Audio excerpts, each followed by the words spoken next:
Welcome to Khyati connects. నేను మీ విద్య. భారతదేశంలో అత్యంత కఠినమైన ప్రభుత్వ వెరిఫికేషన్ తర్వాత జారీ చేయబడే పత్రాలలో పాస్పోర్ట్ అత్యంత కీలకమైనది. విదేశాలకు వెళ్లాలన్నా లేదా మన జాతీయతను నిరూపించుకోవాలన్నా పాస్పోర్టే అత్యున్నత ప్రామాణికమని అందరూ భావిస్తారు. అయితే తాజాగా విదేశాంగ శాఖ పాస్పోర్టు సేవా దివాస్ వేదికగా ఇచ్చిన ఒక చట్టపరమైన క్లారిఫికేషన్ ఇప్పుడు దేశ వ్యాప్తంగా పెద్ద డిజిటల్ వివాదానికి మరియు చర్చకు దారితీసింది. భారతీయ పాస్పోర్ట్ అనేది కేవలం అంతర్జాతీయ ప్రయాణాల కోసం ఇచ్చే ఒక ట్రావెల్ డాక్యుమెంట్ మాత్రమే తప్ప అది పౌరసత్వానికి తిరుగులేని సాక్ష్యం కాదని అధికారులు స్పష్టం చేశారు. ఈ ప్రకటనతో అటు ప్రతిపక్ష నేతలు ఇటు సామాన్య జనాలు ఒక్కసారిగా షాకుకు గురవుతున్నారు. పాస్పోర్ట్, ఆధార్, ఓటర్ ఐడీలే పౌరసత్వ సాక్ష్యాలు కాకపోతే మరి అసలైన భారత పౌరుడిగా నిరూపించే పత్రమేది? ఈ చట్టపరమైన చిక్కుముడి వెనుక ఉన్న అసలు నిజాలేంటో ఈ వీడియోలో చూద్దాం.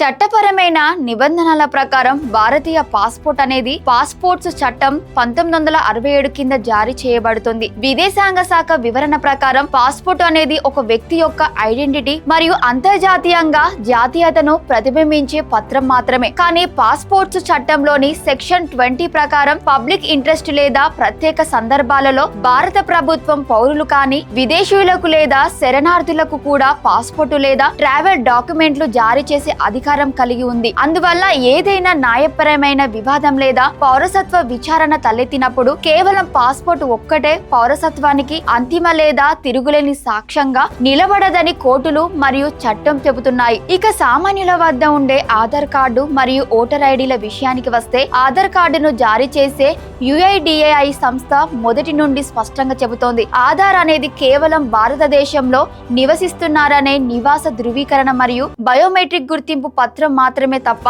పౌరసత్వానికి ఎలాంటి ఆధారం కాదు. భారతదేశంలో 182 రోజులు ఉన్న ఏ విదేశీయుడైనా ఆధార్ పొందవచ్చు. మరోవైపు ఓటర్ ఐడి కార్డు అనేది కేవలం ఎన్నికల నిబంధనల ప్రకారం ఓటు హక్కు కోసం ఇచ్చే పత్రం. రిప్రజెంటేషన్ ఆఫ్ పీపుల్ యాక్ట్ ప్రకారం కేవలం భారత పౌరులకే ఓటు హక్కు ఉన్నప్పటికీ ఓటర్ లిస్ట్ లో పేరు ఉన్నంత మాత్రాన పౌరసత్వ వివాదంలో అది 100% తిరుగులేని సాక్ష్యంగా నిలబడదని గతంలో కోర్టులు కూడా దీనిని ఒక కొల్లేటరల్ ఎవిడెన్స్ గా మాత్రమే పరిగణించాయి. భారత పౌరసత్వ చట్టం 1955 ప్రకారం ఒక వ్యక్తి యొక్క బర్త్ సర్టిఫికెట్ లేదా జనన ధృవీకరణ పత్రం పౌరసత్వానికి ప్రాథమిక సాక్ష్యంగా మారుతుంది. కానీ ఇక్కడ కూడా పుట్టిన సంవత్సరాన్ని బట్టి నిబంధనలు మారుతాయి. ఇందులో మొదటిది 26 జనవరి 1950 నుండి 1 జూలై 1987 మధ్య భారతదేశంలో జన్మించిన ప్రతి ఒక్కరికి తల్లిదండ్రుల జాతీయతతో నిమిత్తం లేకుండా పుట్టుకతోనే భారత పౌరసత్వం లభిస్తుంది. రెండవది 1 జూలై 1987 నుండి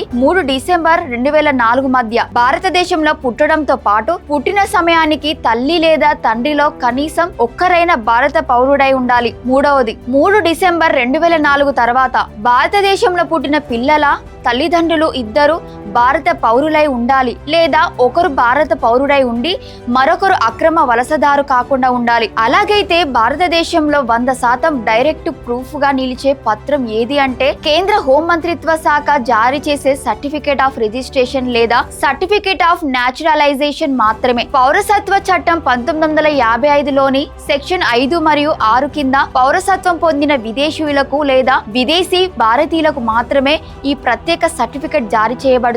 కానీ భారతదేశంలో పుట్టుకతోనే సిటిజన్స్ అయిన కోట్లాది మంది మెజారిటీ ప్రజలకు ఇలాంటి ప్రత్యేక సిటిజన్షిప్ కార్డు లేదా సర్టిఫికెట్ ఏది ఉండదు. వారు తమ పౌరసత్వాన్ని నిరూపించుకోవడానికి birth certificate, school leaving certificate మరియు తల్లిదండ్రుల లీగల్ ల్యాండ్ లేదా ఓటర్ రికార్డుల శృంఖలాన్ని సాక్ష్యంగా చూపించాల్సి ఉంటుంది. భారతదేశంలో ఒక సార్వత్రిక పౌరసత్వ గుర్తింపు కార్డు లేకపోవడమే ఈ మొత్తం కన్ఫ్యూజన్ కు ప్రధాన కారణం. దేశంలో ఒక వ్యక్తి పౌరసత్వంపై ఏదైనా చట్టపరమైన ప్రశ్న లేదా ట్రైబ్యునల్ వివాదం తలెత్తినప్పుడు సుప్రీంకోర్టు మార్గదర్శకాల ప్రకారం కోర్టులు కేవలం ఒకే ఒక డాక్యుమెంట్ ను కాకుండా బర్త్ రికార్డు రికార్డ్స్, ల్యాండిట్స్ మరియు వంశపారపర్య రికార్డుల టోటాలిటీ ఆఫ్ ఎవిడెన్స్ ను పరిశీలించి నిర్ణయం తీసుకుంటాయి. అందువల్ల ఏ గుర్తింపు కార్డు కూడా సిటిజన్షిప్ కు అల్టిమేట్ ప్రూఫ్ కాదనే లీగల్ వాస్తవాన్ని ప్రతి ఒక్కరు గమనించాలి. మరి విదేశాంగ చేసిన ఈ తాజా పాస్పోర్ట్ ప్రకటనపై మరియు భారత పౌరసత్వ నిబంధనలపై మీ అభిప్రాయాన్ని కింద కామెంట్ సెక్షన్ లో తప్పకుండా తెలియజేయండి. మరిన్ని తాజా పొలిటికల్ విశ్లేషణ కోసం చూస్తూనే ఉండండి. Thank you for watching Khyati connects.